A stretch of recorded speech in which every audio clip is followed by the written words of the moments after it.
Hello বন্ধুরা, আপনারা কেমন আছেন? আশা করি সবাই ভালো আছি, আমরাও খুব ভালো আছি। আর আপনারা দেখছেন বাবলি রান্নাঘর। আর বাবলি রান্নাঘরে আজকে দুপুরের মেনু নিয়ে আমি চলে এসেছি আপনাদের সঙ্গে। আজ যে সোমবার, একদম সিম্পল রেসিপি। দেখো কি কি আছে। প্রথমে আছে ভাত, আর এটা আছে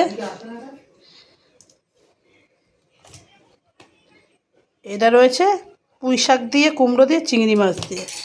আর তার সঙ্গে রয়েছে পটল চিংড়ি। পটল চিংড়ি করেছি, পুঁই শাক দিয়ে, চিংড়ি মাছ দিয়ে করেছি। আজ দুপুরের মেনুতে এটাই আছে। চিংড়ি মাছটা তোমাদের দেখিয়ে দিচ্ছি। এই দেখো, কুমড়োর রঙের সঙ্গে চিংড়ি মাছের রঙ একদম মিশে গেছে। এই যে না, কেমন লাগছে। আর যে পটল চিংড়ি করেছি, গরমের সময় পটল চিংড়ি খেতে দারুণই লাগে।